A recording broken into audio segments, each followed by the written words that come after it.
Bismillahirrahmanirrahim. Assalamualaikum warahmatullahi wabarakatuh. Perkenalkan, nama saya Salviani dari Prodi Ekonomi Syariah kelas X6C. Di sini saya akan menjelaskan beberapa materi. Adapun materi yang pertama adalah hubungan bilateral. Hubungan bilateral sendiri berasal dari kata bi yang artinya dua, sehingga dapat dikatakan bahwa bilateral merupakan kerjasama antara dua negara yang asal anggota dalam kerjasama bilateral ini tidak dikhususkan. Pokok bahasan kerjasama internasional ini mengenai isi kerjasama antar negara. Sebenarnya hal ini tidak dapat dibakukan karena isi perjanjian atau kerjasama merupakan hak dari pihak yang melakukan kerjasama, dan masing-masing kerjasama internasional ini pun memiliki bidangnya masing-masing. Terlebih untuk bekerja sama, beberapa bidang yang biasa menjadi tujuan kerjasama bilateral ini yaitu bidang ekonomi, bidang politik, bidang militer, dan bidang teknologi dan transportasi. Adapun yang menjadi tujuan dalam kerjasama bilateral ini yaitu yang pertama, untuk memasarkan produk suatu negara ke negara lainnya. Yang kedua, untuk memperoleh bahan kebutuhan yang apabila di negara sendiri tidak memproduksinya. Yang ketiga, yaitu untuk memperoleh investor untuk kemajuan perekonomian suatu negara. Yang keempat itu untuk memperoleh ilmu teknik militer yang lebih maju. Yang terakhir yaitu untuk menjalin persahabatan dengan negara lain. Adapun manfaat dari hubungan bilateral ini yaitu yang pertama, untuk menambah keuntungan negara. Yang kedua yaitu untuk mempererat hubungan antar negara. Yang ketiga yaitu untuk memasarkan produk dalam negeri. Yang keempat yaitu untuk meningkatkan kesejahteraan ekonomi. Yang kelima itu untuk mendapatkan pinjaman keuangan.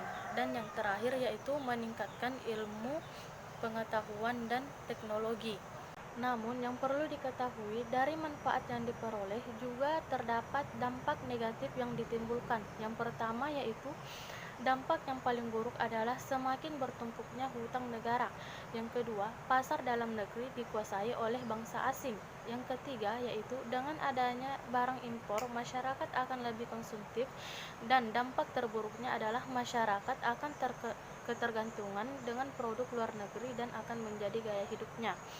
Yang keempat yaitu dengan adanya produk baru dari luar negeri, perusahaan lokal jika tidak kreatif dan inovatif maka akan terancam gulung tikar. Yang kelima yaitu salah penggunaan teknologi. Yang keenam yaitu terjadinya persaingan yang tidak sehat. Dan yang ketujuh ialah intervensi asing terhadap kebijakan luar negeri. Dan yang terakhir adalah masuknya tenaga kerja asing dan akan menambah pengangguran. Berikut ini dua contoh hubungan kerjasama bilateral yang dilakukan oleh Indonesia. Yang pertama yaitu hubungan kerjasama antara Indonesia dan Brunei Darussalam. Hal ini terjadi dalam bidang ekspor-impor, yang dimana Indonesia mengekspor berbagai bahan seperti sayuran, buah-buahan, pakaian jadi, dan kendaraan ke Brunei Darussalam. Sementara Brunei Darussalam dengan penghasil minyak bumi terbesar di dunia mengekspor hasil minyak buminya ke Indonesia. Kerjasama yang kedua yaitu kerjasama antara Indonesia dan Cina. Terdapat 8 perjanjian kerjasama antara Indonesia dan dengan negara Cina yang ditandatangani adalah sebagai berikut. Yang pertama yaitu kerjasama di bidang ekonomi. Yang kedua, pembangunan kereta api cepat Jakarta-Bandung. Yang ketiga yaitu kerjasama maritim dan SAR. Yang keempat yaitu pencegahan pengenaan pajak ganda. Yang kelima yaitu kerjasama antariksa 2015 sampai 2020. Yang berikutnya yaitu kerjasama BUMN dan Bank Pembangunan Cina. Dan yang terakhir yaitu kerjasama industri dan infrastruktur. Adapun materi yang kedua yang akan saya bahas ialah mengenai kurs, di mana kurs secara sederhana adalah harga atau nilai suatu mata uang dalam mata uang lain. Kurs biasanya ditetapkan oleh bank sentral suatu negara. Kurs disebut sebagai perbandingan nilai, yang artinya ketika mata uang tersebut ditukarkan dengan mata uang lainnya, maka akan menghasilkan perbandingan nilai atau harga dari mata uang tersebut. Berikut ini ada beberapa jenis cara yang digunakan oleh pemerintah untuk menentukan nilai tukar mata uang asing. Metode ini meliputi yang pertama, sistem kurs tetap. Ini adalah kondisi di mana nilai tukar mata uang domestik ditentukan oleh pemerintah. Dalam hal ini, pemerintah melakukan berbagai langkah dan kebijakan untuk mengatur nilai mata uangnya pada harga tertentu. Yang kedua yaitu sistem kurs bebas atau mengambang. Dalam sistem ini, besarnya nilai tukar diserahkan kepada mekanisme pasar tanpa campur tangan pemerintah. Tinggi dan rendahnya dari mata uang ditentukan oleh tingkat permintaan dan penawaran mata uang itu sendiri. Yang ketiga, sistem tingkat mengambang terkendali. Ini adalah kondisi dari kedua sistem di atas. Nilai tukar dapat bergerak bebas naik atau turun, tetapi pemerintah akan melakukan intervensi untuk menghindari gejolak yang terlalu tajam. Menurut Agus Sartono, kurs dibedakan menjadi 3 jenis transaksi. Yang pertama yaitu kurs beli dan kurs jual. Kurs beli adalah kurs di mana bank bersedia untuk membeli suatu mata uang, sedangkan kurs jual adalah kurs yang ditawarkan bank untuk menjual suatu mata uang dan biasanya yang lebih tinggi daripada kurs beli. Yang kedua adalah kurs silang, adalah kurs antara dua mata uang yang ditentukan dengan menggunakan mata uang lain sebagai pembanding.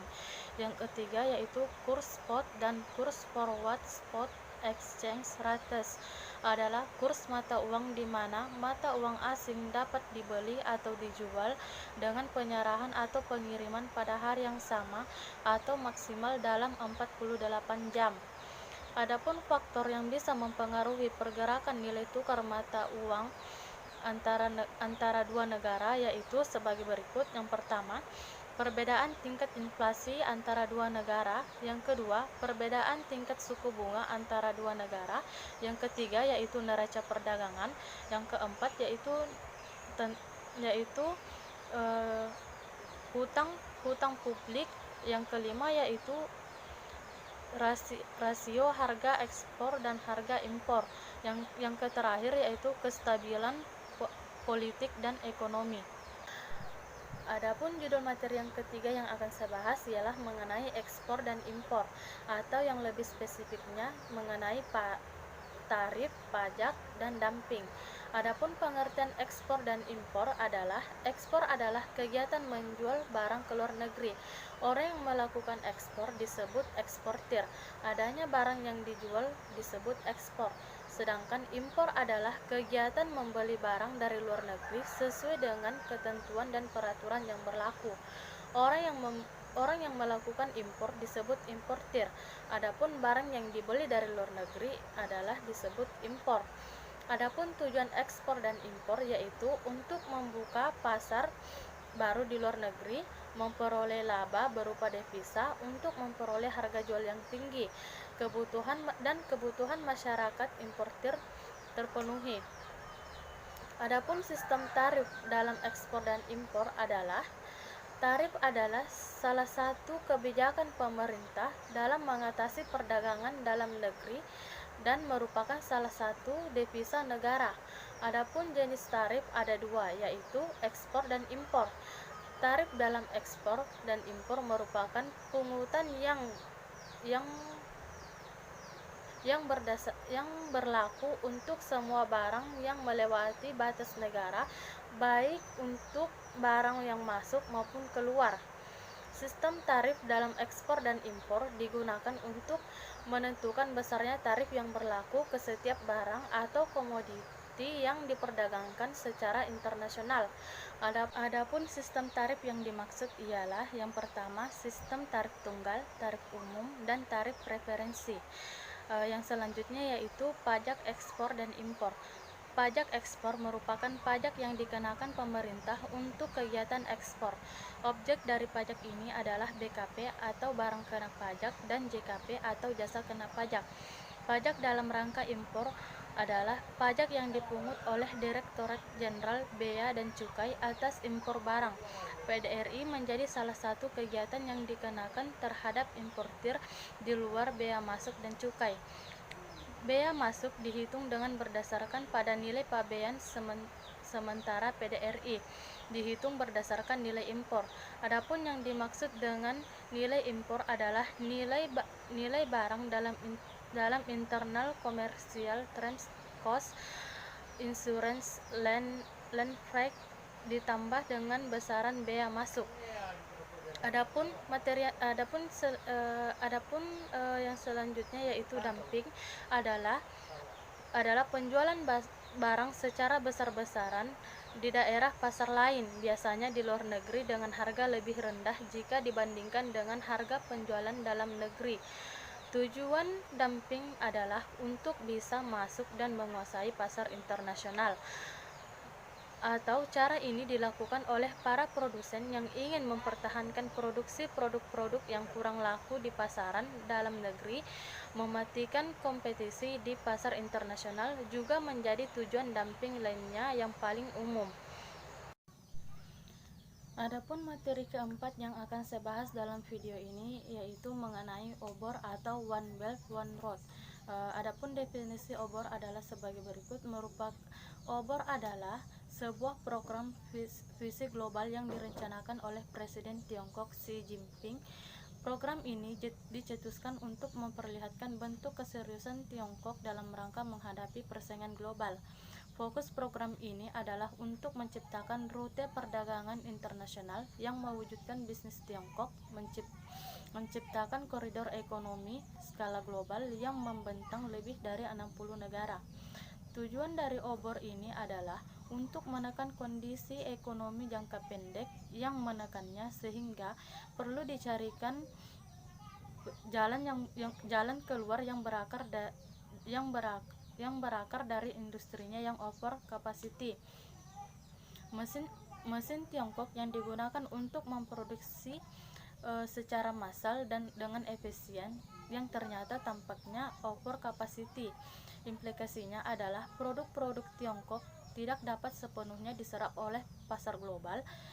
Jika hal ini dibiarkan secara terus-menerus, maka akan menimbulkan kerugian yang besar bagi Tiongkok karena biaya yang keluar akan lebih besar daripada biaya yang masuk. Proyek obor Cina ini diyakini dapat memberikan keuntungan bagi Indonesia dari 28 kerjasama antara Indonesia dengan Cina. Kerangka tersebut nilainya mencapai 1.288 triliun. Adapun konsep obor atau One Belt One Road sendiri merupakan konsep yang diadaptasi dari kejayaan di masa lalu. Konsep tersebut sama halnya dengan konsep jalur sutra kuno yang berasal dari peradaban Tiongkok pada masa dinasti Han. Silk Road atau jalur sutra merupakan jalur perdagangan Asia melalui Asia yang dihubungkan antara timur dan barat dengan dihubungkannya oleh pedagang, pengelana, biarawan, prajurit nomaden dengan menggunakan karavan dan kapal laut, menghubungkan Republik Rakyat Cina dengan Suriah dan tempat lainnya jangka waktu yang bervariasi. Pengaruh jalan ini terbawa sampai ke politik dan ekonomi antar peradaban kuno. Jalur sutra kuno yang merupakan rute perdagangan internasional yang mempertemukan banyak peradaban yang maju yang menghidupkan pada zaman tersebut melalui aktivitas perdagangan, sehingga untuk mengulang kejayaan di masa lalu, Presiden Tiongkok Xi Jinping menghidupkan kembali jalur sutra kuno melalui program obor atau One Belt One Road. Dari segi ekonomi, dapat dikatakan bahwa Tiongkok saat ini melihat obor sebagai salah satu bentuk grand strategi yang akan mengurangi jurang ekonomi antara kawasan timur dan barat. Hal ini dianggap sebagai langkah agresif Tiongkok untuk melakukan ekspansi kebijakan yang diharapkan mampu mampu menjadi celah pembangunan ekonomi dengan turut membuka jalur perdagangan bagi setiap negara yang dilalui obor. Beberapa faktor utama untuk membangun jalur ini adalah dengan memperkuat, yang pertama, memperkuat komunikasi kebijakan yang dapat membantu memberikan lampu hijau bagi kerjasama ekonomi. Yang kedua, memperkuat koneksi jalan atau infrastruktur dengan gagasan membentuk koridor transportasi yang besar dari Pasifik ke Laut Baltik, dan dari Asia Tengah ke Lautan Hindia. Kemudian secara bertahap membangun jaringan koneksi transportasi antara Asia Timur, Asia Barat, dan Asia Selatan. Yang ketiga yaitu untuk memperkuat fasilitas perdagangan dengan fokus pada penghapusan halangan dagang dan mengambil langkah mengurangi biaya perdagangan dan investasi. Yang keempat yaitu memperkuat kerjasama keuangan dengan perhatian khusus pada penyelesaian mata uang yang dapat mengurangi biaya transaksi dan mengurangi risiko finansial sambil meningkatkan ekonomi dan yang kompetitif. Dan yang terakhir yaitu memperkuat hubungan people.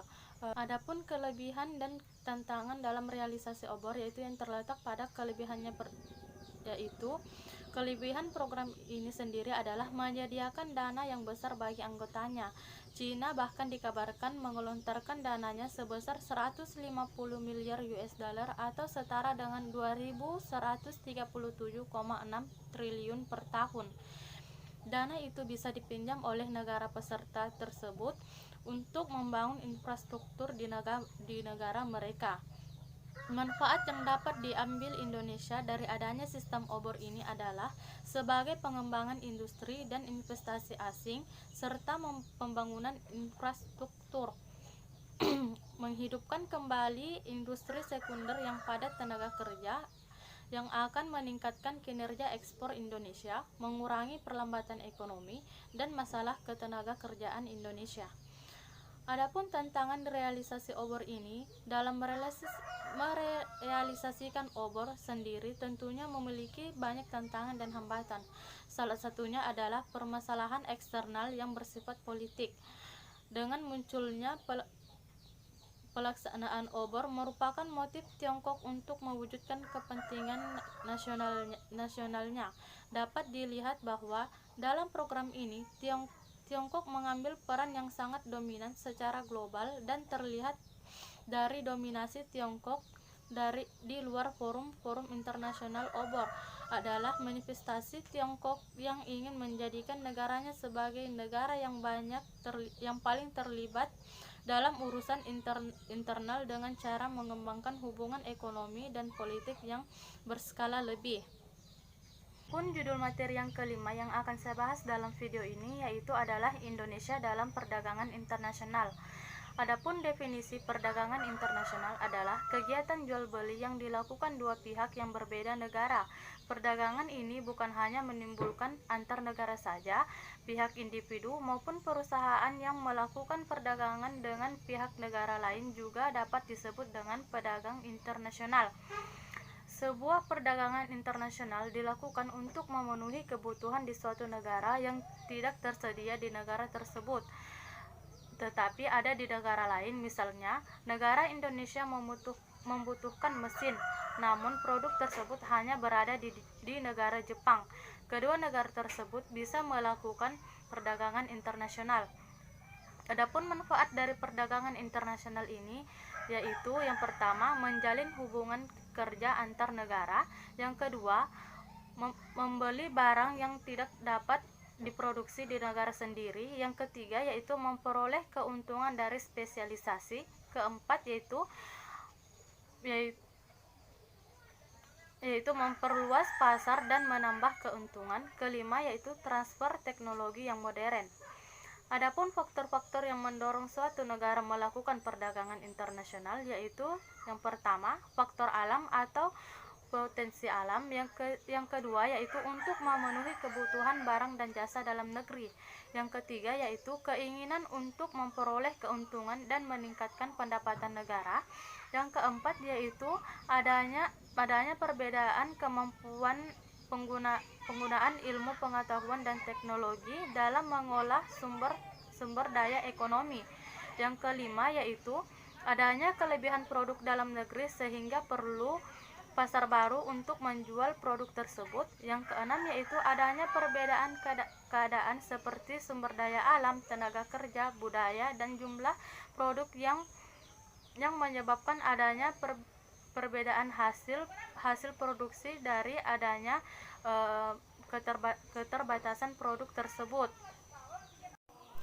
Yang ketujuh yaitu adanya kesamaan selera terhadap suatu barang. Yang kedelapan yaitu keinginan untuk membuka kerjasama, hubungan politik, dan dukungan dari negara lain. Yang terakhir yaitu terjadinya era globalisasi sehingga tidak ada satu negara pun yang dapat hidup sendiri. Adapun perkembangan perdagangan internasional di Indonesia yaitu dalam dekade terakhir ini perdagangan internasional sebagai salah satu bagian dari kegiatan ekonomi atau kegiatan bisnis menunjukkan perkembangan yang cukup pesat di era meningkatnya perhatian dunia usaha pada kegiatan bisnis internasional. Perdagangan dalam negeri dikendalikan oleh perdagangan internasional yang menjadikannya perdagangan dalam hal ini bertransformasi atau berubah menjadi perdagangan global, yang mana seluruh dunia menjadi pasar global. Dalam hal ini, globalisasi berarti bahwa membawa arus modal, barang dan jasa, serta orang dan teknologi menyebar di seluruh dunia.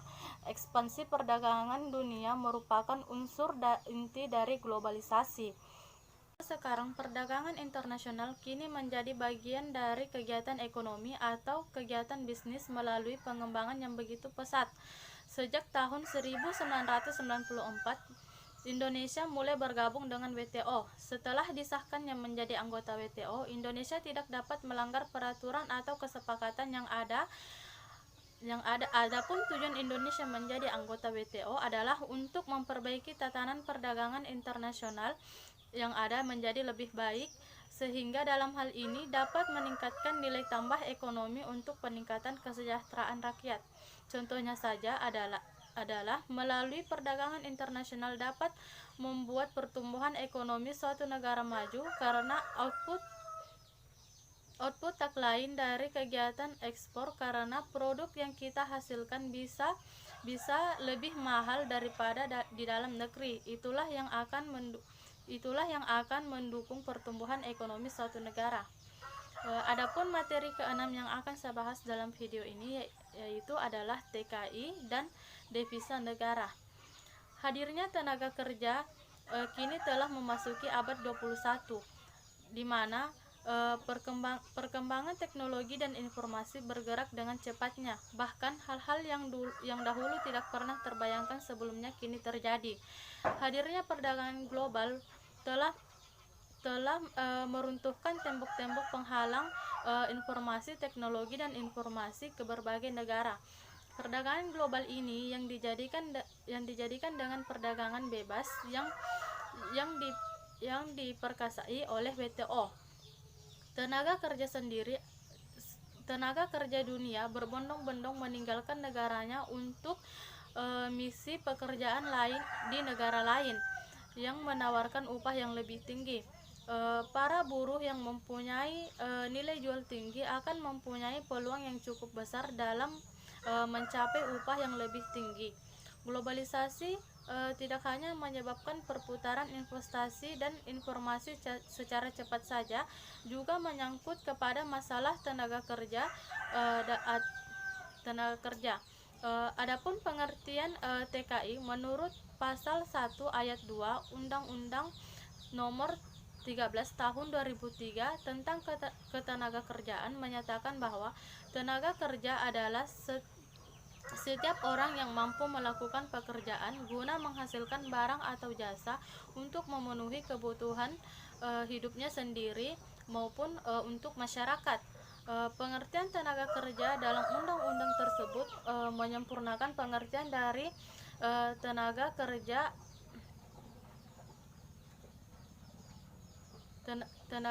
dalam Undang-Undang Nomor 14 Tahun 1969 tentang pokok-pokok tenaga kerja yang memberikan pengertian tenaga kerja adalah orang yang mampu melakukan pekerjaan baik di dalam maupun di luar hubungan kerja guna menghasilkan barang atau jasa untuk memenuhi kebutuhan masyarakat berdasarkan pasal 1 Undang-Undang Nomor 39 Tahun 2004 tentang penempatan dan perlindungan tenaga kerja Indonesia di luar negeri. Tenaga kerja Indonesia atau TKI adalah setiap warga negara Indonesia yang memenuhi syarat untuk bekerja di luar negeri dalam hubungan kerja untuk jangka waktu tertentu dan menerima upah. Adapun TKI yang pergi bekerja di negara lain, ada dua macam yang dapat dilihat dari segi skill atau kemampuan mereka, yaitu yang pertama, TKI yang bekerja di luar negeri, yaitu memang memiliki skill di bidang tertentu. Contohnya yaitu orang yang bekerja di perusahaan asing di luar negeri. Yang kedua yaitu TKI yang dikenal sebagai TKI non-skill, yaitu TKI yang bekerja sebagai pembantu rumah tangga maupun pengasuh anak, yang dimana TKI non-skill ini berkontribusi lebih banyak dibandingkan dengan orang yang mempunyai skill. Mereka berkontribusi sebesar 90% permintaan pasar di luar negeri. Adapun peran TKI dalam meningkatkan devisa negara, yaitu TKI atau tenaga kerja Indonesia adalah sebutan bagi warga negara Indonesia yang bekerja di luar negeri dalam hubungan kerja dalam jangka waktu tertentu dengan menerima upah. Namun istilah TKI seringkali dikonotasikan dengan pekerja kasar, karena TKI sejatinya memang adalah kumpulan tenaga kerja yang unskilled yang merupakan program pemerintah untuk menekan angka pengangguran. Selain ditujukan untuk mengurangi jumlah pengangguran dalam negeri, TKI juga dianggap sebagai salah satu sumber pendapatan devisa negara. Maka dari itu sering disebut pahlawan devisa karena menambah mata uang asing di kas negara, karena umumnya TKI akan mengirimkan sebagian dari penghasilan mereka ke tanah air. Ada yang mengirim untuk membantu keluarga mereka, ada yang memang mengalokasikan uang tersebut untuk tabungan mereka untuk kembali ke tanah air. Ketika TKI mengirimkan uang ke tanah air, terjadi sumbangan devisa negara, karena para TKI ini harus membeli rupiah dengan menggunakan mata uang asing. Uang tersebut semakin banyaknya mata uang asing yang ditukarkan untuk sejumlah rupiah, maka berakibat dua hal, yaitu yang pertama, bertambahnya simpanan uang asing yang menjadi sumber devisa. Yang kedua yaitu kebutuhan terhadap rupiah meningkat sesuai hukum supply dan demand. Maka nilai uang rupiah akan menguat dibandingkan dengan mata uang asing. Semakin banyaknya TKI menghasilkan upah dan mengirimkannya ke Indonesia, maka semakin besar juga kontribusi mereka terhadap naiknya devisa negara. Semakin besarnya pertumbuhan devisa negara, maka berimbas pada tingginya pertumbuhan ekonomi di Indonesia.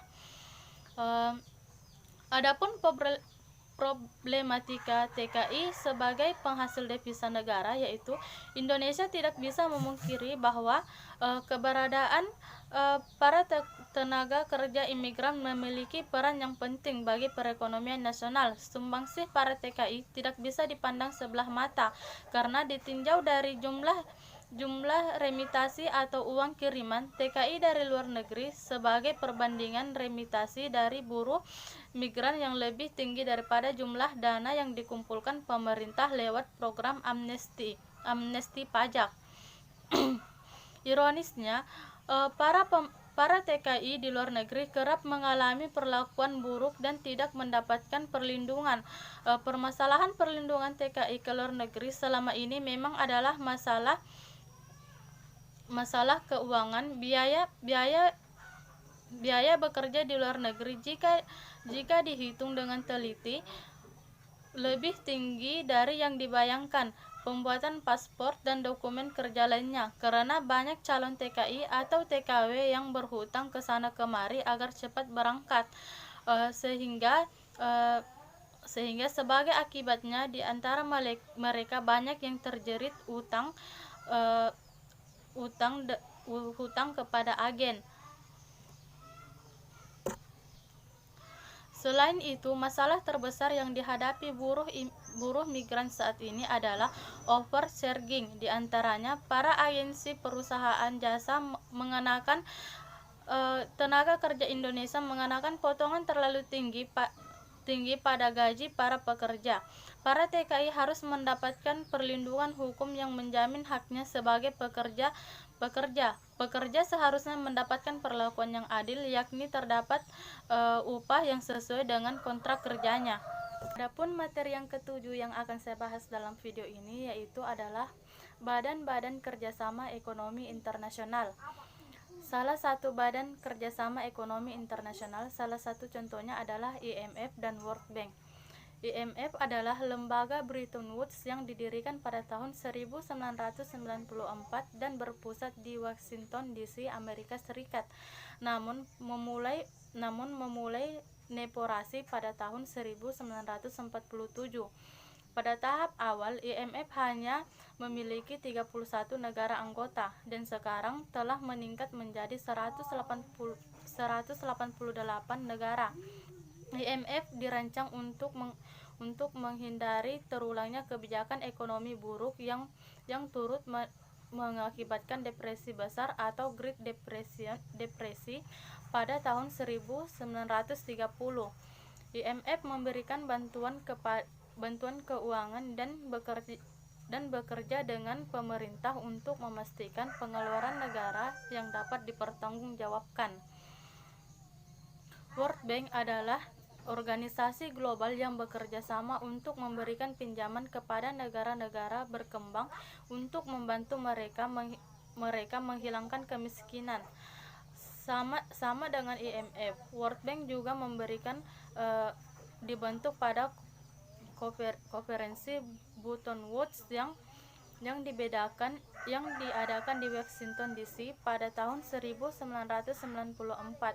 Lembaga keuangan ini dimulai sebagai suatu organisasi. Saat ini 5 kelompok organisasi yaitu IBDR, ICSID, dan IFC, IDA, dan MIGA.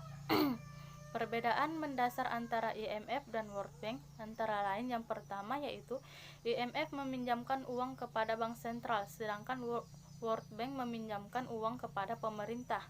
Yang kedua yaitu utang dari IMF akan masuk ke cadangan bank sentral untuk menstabilkan nilai tukar mata uang atau untuk membiayai impor. Utang dari World Bank akan masuk ke APBN dan digunakan untuk pembangunan. Yang ketiga yaitu bank sentral independen dari pemerintah. Utang bank sentral tidak dianggap utang pemerintah. Pada masa Bank Indonesia masih di bawah presiden, urusan utang dengan IMF ditandatangani oleh presiden. Saat ini Bank Indonesia sudah independen dan urusan utang piutang BI sudah independen dan urusan utang piutang dengan IMF tidak melibatkan pemerintah atau presiden.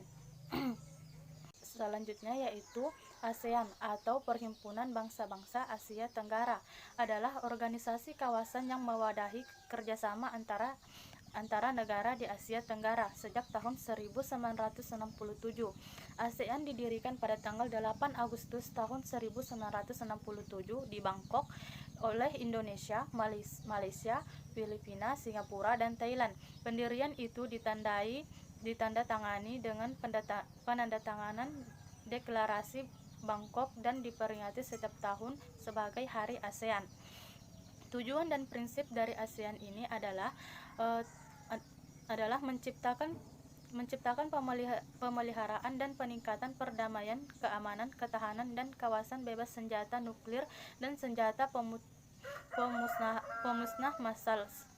Selain itu, ASEAN menciptakan kerjasama di bidang perdagangan, penanaman modal, ketenaga kerjaan, pengentasan masyarakat dari kemiskinan dan pengangguran, kesenjangan pembangunan di kawasan. ASEAN memiliki prinsip sebagaimana yang dimuat pada Piagam ASEAN, di antaranya yaitu menghormati kemerdekaan, kedaulatan, kesejahteraan, dan integritas wilayah dan identitas nasional seluruh negara anggota ASEAN. Komitmen bersama dan ditanggung jawab kolektif dalam meningkatkan perdamaian, keamanan, dan kemakmuran di kawasan, serta menolak agresi, ancaman, penggunaan kekuatan, atau tindakan lainnya dalam bentuk apapun yang bertentangan dengan hukum internasional. Selain itu, mengedepankan penyelesaian sengketa secara damai, tidak mencampuri urusan dalam negeri negara anggota ASEAN, dan menghormati kebebasan yang mendasar pemajuan dan perlindungan hak asasi manusia, serta memajukan keadilan sosial. Adapun Badan Kerjasama Internasional yang selanjutnya yaitu APEC. APEC adalah Asia Pacific Economic Cooperation atau Kerjasama Ekonomi Asia Pasifik. APEC didirikan pada tahun 1989 yang bertujuan untuk mengukuhkan pertumbuhan ekonomi dan mempererat komunitas negara-negara di Asia Pasifik. Asia Pacific Economic Cooperation merupakan forum yang terbentuk dari perkembangan yang dipengaruhi antara lain oleh kondisi politik dan ekonomi dunia yang saat itu berubah secara cepat di Uni Soviet dan Eropa Timur.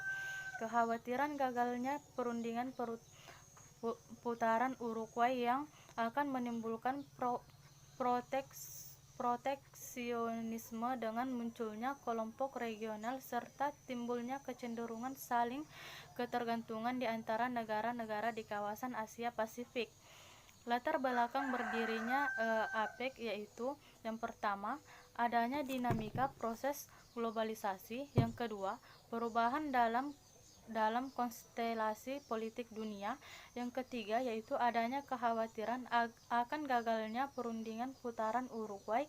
Adapun manfaat yang diperoleh dari kerjasama ini yaitu yang pertama, kerjasama dari APEC memberikan manfaat bagi negara anggotanya, terutama anggotanya yang sedang dalam kondisi berkembang dan termasuk Indonesia juga, membuat harga barang dan jasa menjadi lebih murah dan dapat meningkatkan kemampuan untuk lebih berpartisipasi dalam meningkatkan ekspor.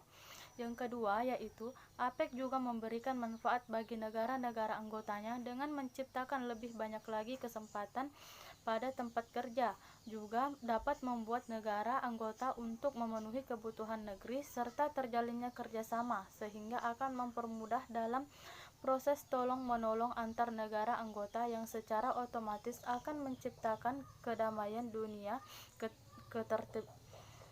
dan ketertiban internasional. Manfaat yang ketiga yaitu APEC bagi para anggotanya selanjutnya adalah untuk meningkatkan perdagangan bebas di kawasan Asia Pasifik. Adapun Badan Kerjasama Internasional yang selanjutnya yaitu Uni Eropa. Pengertian dari Uni Eropa adalah organisasi kerjasama regional yang regional di bidang ekonomi dan politik. Negara di Eropa juga merupakan organisasi antar pemerintahan dan supranasional yang beranggotakan negara-negara Eropa. Tujuan dari pembentukan Uni Eropa ini yaitu yang pertama, terjalinnya kerjasama antar negara anggota di bidang ekonomi dan yang fokus terhadap keleluasaan gerak sumber produksi manusia atau sumber tenaga kerja, hasil produksi dan jasa tanpa tarif atau minimal dengan keseragaman tarif yang rendah. Yang kedua yaitu terjalinnya kerjasama antar negara anggota di bidang politik sehingga dapat mengurangi dampak negatif rivalitas antar negara-negara besar di Eropa yang telah ada sejak dulu kala, sehingga bisa menghindari terjadinya perang kembali di Eropa, serta menjadikannya salah satu kekuatan di dunia regulasi internasional. Badan kerjasama internasional yang lainnya yaitu Liga Arab. Histori mencatat Liga Arab dibentuk untuk mendorong pertumbuhan ekonomi di kawasan Arab.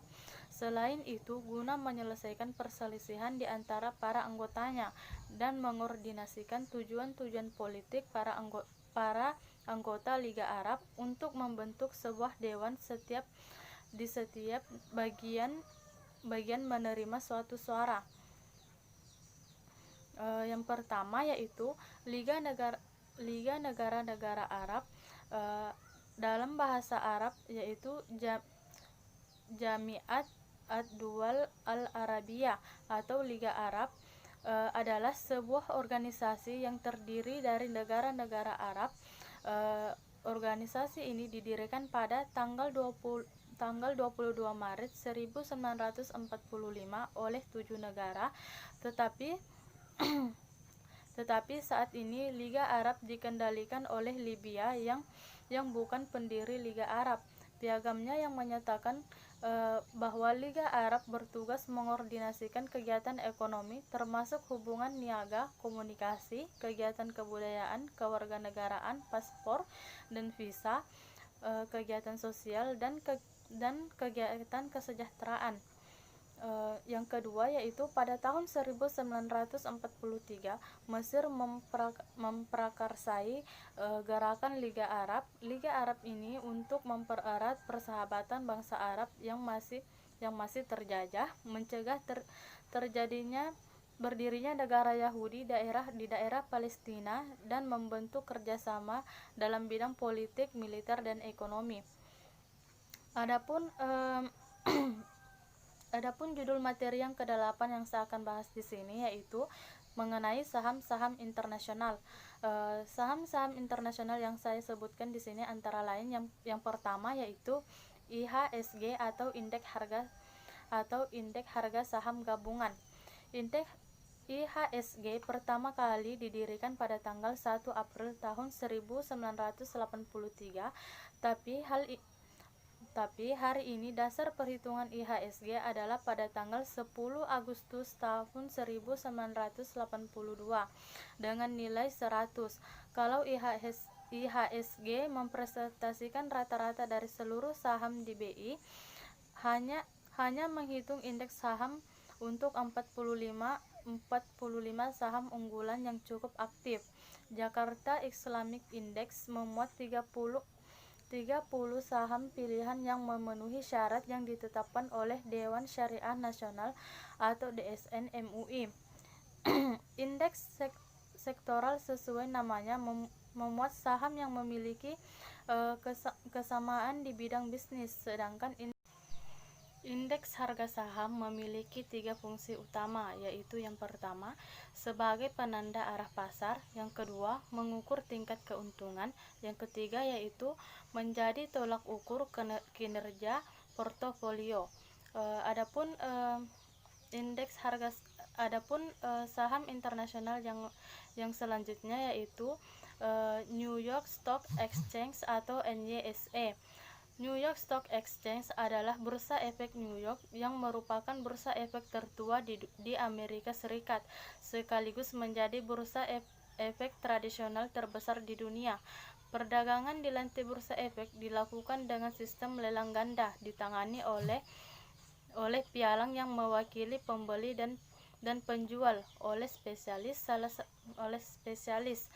Salah satu untuk setiap efek yang terdaftar pada awalnya dijalankan sebagai organisasi swasta.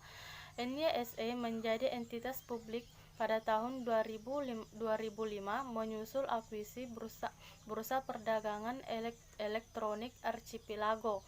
Sarjana New York Stock Exchange berawal pada tahun 1792.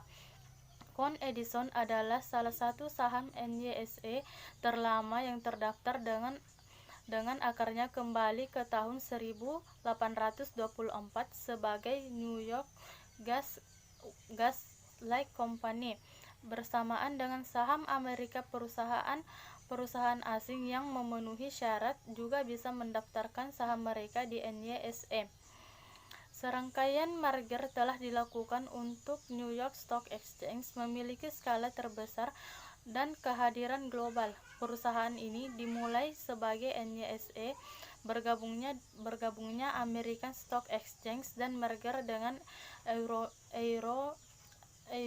Euronext. NYSE Euronext dibeli dalam kesepakatan senilai 11 miliar US dollar oleh Intercontinental Exchange pada tahun 2013. Adapun saham internasional yang selanjutnya di sini yaitu HSBC adalah salah satu organisasi perbankan layanan keuangan internasional terbesar di dunia, dengan kantor-kantor cabangnya di pasar yang mapan dan berkembang pesat.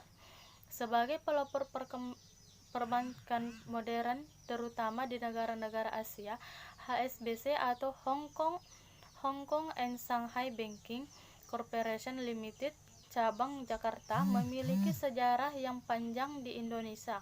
HSBC membuka kantor di Indonesia pertamanya di Jakarta yang dikenal sebagai Batavia pada tahun 1884. HSBC saat ini melayani nasabahnya melalui 54 cabang di 6 kota terbesar di Indonesia dengan dukungan lebih dari 3.273 karyawan. HSBC ini telah berkembang menjadi bank internasional terdepan di Indonesia yang menawarkan layanan perbankan untuk retail banking and wealth management, commercial banking, and global banking market. Adapun saham internasional yang selanjutnya yaitu KLSE atau Kuala Lumpur Stock Exchange. Dahulu dikenal sebagai Bursa Saham Kuala Lumpur, adalah sebuah perusahaan induk yang memberikan layanan berbeda yang berkaitan dengan perdagangan derivatif dan sekuritas dan lain-lain. KLSE dimulai pada tahun 1930 ketika Asosiasi Broker Saham Singapura didirikan sebagai satu lembaga resmi sekuritas di Tanah Melayu.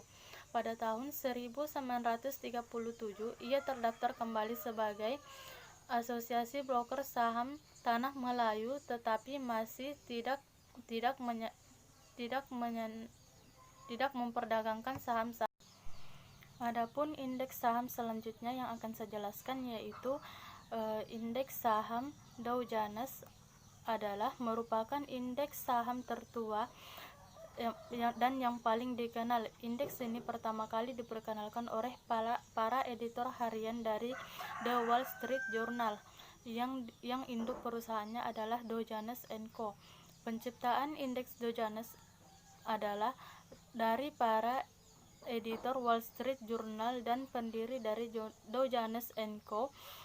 Indeks Jones & Co. dirancang untuk menggambarkan perekonomian Amerika Serikat. Ketika diluncurkan, indeks itu berisi 12 emiten yang terdiri dari 4 perusahaan kereta api, perusahaan kapas, gas, gula, tembakau, dan minyak. General Electric merupakan salah satu perusahaan tertua yang merupakan anggota indeks sejak diluncurkannya hingga tahun 2016. Adapun materi ke-9 yang akan saya jelaskan dalam video ini yaitu mengenai kebijakan luar negeri, yang dimana dalam definisi ini ada 3 tekanan utama, yaitu tindakan utama kebijakan pemerintah, pencapaian kepentingan nasional, dan jangkauan kebijakan luar negeri yang melewati batas wilayah negara. Dengan demikian, semua kebijakan pemerintah yang membawa dampak bagi aktor lain dari luar batas wilayahnya secara konseptual merupakan bagian dari kepentingan kebijakan luar negeri. Adapun model-model kebijakan luar negeri yang pertama yaitu model kebijakan luar negeri yang dipengaruhi oleh rational choice theory. Model kebijakan luar negeri yang mendapat pengaruh kuat dari literatur kebijakan politik adalah teori rasional atau rational choice theory. Menurut William yang merupakan salah satu dari penganut teori ini, dalam kebijakan publik mengatakan analisis kebijakan merupakan rangkaian kegiatan intelektual yang dilaksanakan dalam suatu proses yang bersifat politik. Yang kedua yaitu model birokratik politik. Sangat meragukan klaim dari kaum realis dan neoralis bahwa negara yang diwakili pemerintah selalu bertindak sebagai unitary aktor dan selalu berorientasi pada pencapaian kepentingan nasional. Penjelasan kebijakan luar negeri mendapatkan kontribusi yang nyata dari ilmu psikologi yang menekankan peran kepribadian pemimpin atau pembuat kebijakan luar negeri secara individual.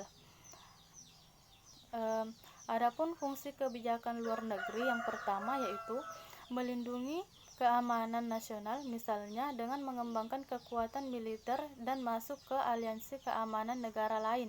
Yang kedua yaitu menjaga dan meningkatkan kekuatan ekonomi nasional, kesejahteraan, misalnya dengan membuka pasar luar negeri dan ekspor dan investasi asing. Yang ketiga yaitu membina pembangunan daerah strategis penting dan negara melalui bantuan pembangunan bilateral dan multilateral. Dan keempat yaitu mendukung martabat manusia melalui misalnya bantuan kemanusiaan dan hak asasi manusia strategi. Adapun tujuan kebijakan luar negeri terdiri dari 3 tujuan. Yang pertama yaitu kepentingan dan inti dapat digambarkan sebagai jenis kepentingan yang untuk pencapaiannya kebanyakan orang bersedia melakukan pengorbanan yang sebesar-besarnya. Nilai dan kepentingan ini biasanya dikemukakan dalam bentuk asas-asas pokok kebijakan luar negeri dan menjadi keyakinan yang diterima masyarakat tanpa sikap kritis. Yang kedua yaitu tujuan jangka menengah. Terdapat beberapa tujuan menengah yaitu mencakup usaha pemerintah untuk memenuhi tuntutan dan kebutuhan perbaikan ekonomi melalui tindakan nasional. Kesejahteraan sosial dan pembangunan ekonomi adalah tujuan utama semua pemerintah pada zaman ini, tidak dapat dicapai dengan kekuatan sendiri. Yang ketiga yaitu tujuan jangka panjang. Tujuan jangka panjang adalah rencana impian perdagangan mengenai organisasi politik atau ideologi terakhir sistem internasional ini, aturan yang mengatur hubungan dalam sistem itu, dan peran negara tertentu di dalamnya. Adapun materi yang terakhir atau yang ke-10 yang akan saya jelaskan dalam video ini yaitu mengenai Organization of Petroleum Exporting Countries atau OPEC. Sejarah OPEC. OPEC ini merupakan singkatan dari Organization of Petroleum Exporting Countries. Negara-negara yang menjadi anggota OPEC ini merupakan negara yang melakukan ekspor minyak bumi. OPEC berdiri pada tanggal 14 September tahun 1961 di Baghdad, Irak. Merupakan pendiri dari OPEC ini ialah 5 negara yaitu Irak, Iran, Kuwait, Arab Saudi, dan Venezuela. Sesudah penyelenggaraan konferensi Baghdad 10 sampai 14 Agustus tahun 1960 yang diikuti oleh 5 negara produsen minyak di atas. Markas OPEC pada awalnya ini berlokasi di Jenewa pada tanggal 21 Januari tahun 1961 sampai Agustus tahun 1966 yang kemudian pindah ke Wina, Austria. pada awal dibentuknya itu sudah menjadi kesepakatan bahwa OPEC ini mempunyai tujuan untuk dapat menjaga kestabilan harga minyak internasional untuk kepentingan negara-negara yang menjadi anggotanya. Valencia ini merupakan sebuah negara yang pertama menjadi pemrakarsa pembentukan dari organisasi OPEC dengan mendekati Iran, Gabon, Libya, Kuwait, serta Saudi Arabia pada tahun 1949 pada tanggal 14 September sampai 10 September tahun 1960 dari gagasan dari Menteri Perdagangan serta Energi Venezuela Juan Pablo Perez Alfonso dan juga Menteri Pertambangan serta Energi Saudi Arabia Abdullah Al-Takirim. Pemerintah Irak, Persia, Kuwait, Saudi Arabia dan juga Venezuela itu mengadakan pertemuan di Baghdad untuk berdiskusi mengenai bagaimana cara melakukan peningkatan harga minyak dari minyak mentah yang dihasilkan oleh tiap-tiap negara produsen minyak tersebut. Adapun tujuan didirikannya OPEC yaitu sebagai berikut. Yang pertama, tujuan ekonomi yaitu mempertahankan harga minyak dan menentukan harga sehingga menguntungkan negara-negara produsen. Yang kedua yaitu tujuan politik, yaitu mengatur hubungan dengan perusahaan-perusahaan minyak asing atau pemerintah negara konsumen. Untuk mencapai tujuan ini, OPEC pun telah menyusun berbagai strategi, misalnya koordinasi dan unifikasi kebijakan perminyakan antar negara anggota, menetapkan strategi yang tepat untuk melindungi kepentingan negara anggota, menetapkan cara-cara untuk menstabilkan harga minyak di pasar internasional sehingga tidak terjadi fluktuasi harga, menjamin income yang tetap bagi negara produsen minyak, menjamin mensuplai minyak bagi konsumen, menjamin kembalinya modal investor di bidang minyak secara adil. OPEC juga memiliki kebijakan antara lain. Yang pertama yaitu menyatukan kebijakan perminyakan antara negara-negara anggota. Yang kedua yaitu memenuhi kebutuhan dunia akan minyak bumi. Yang ketiga yaitu menstabilkan harga minyak dunia. Yang keempat yaitu menentukan kebijakan untuk melindungi negara-negara anggota. Adapun struktur organisasi dan manajemen OPEC, yang pertama yaitu konferensi adalah organ tertinggi yang bertemu 2 kali dalam setahun, tetapi pertemuan ekstra OPEC dapat dilaksanakan jika diperlukan. Semua negara anggota harus terwakilkan dalam konferensi dan setiap negara mempunyai satu hak suara. Keputusan ditetapkannya setelah mendapatkan persetujuan dari negara anggota. Yang kedua yaitu Dewan Gubernur. Dewan Gubernur terdiri dari gubernur yang dipilih dari masing-masing anggota OPEC untuk duduk dalam dewan yang bersidang sedikitnya 2 kali dalam setahun. Tugas dewan adalah melaksanakan keputusan konferensi, mempertimbangkan dan memutuskan jalan laporan yang disampaikan oleh Sekretaris Jenderal, memberikan rekomendasi dan laporan kepada pertemuan konferensi OPEC, membuat anggaran keuangan organisasi dan menyerahkannya kepada sidang konferensi setiap tahun, mempertimbangkan semua laporan keuangan dan merujuk seorang auditor untuk masa tugas selama 1 tahun. Yang ketiga yaitu sekretariat adalah pelaksanaan eksekutif organisasi sesuai dengan status dan pengarahan dari Dewan Gubernur. Sekretaris Jenderal adalah wakil resmi dari organisasi yang dipilih untuk periode 3 tahun dan dapat diperpanjang 1 kali untuk periode yang sama. Adapun peran Indonesia terhadap OPEC yaitu sejak menjadi anggota OPEC pada tahun 1962, Indonesia ikut berperan aktif dalam penentuan arah dan kebijakan OPEC, khususnya dalam rangka menstabilitaskan jumlah produksi dan harga minyak pasar internasional. Indonesia tidak sedikit mendapat keuntungan sebagai anggota OPEC. Sebaliknya, Indonesia juga memberikan kontribusi dalam posisinya sebagai anggota OPEC. Indonesia memiliki peran penting membawa OPEC menjadi lembaga yang dipandang oleh lembaga-lembaga internasional,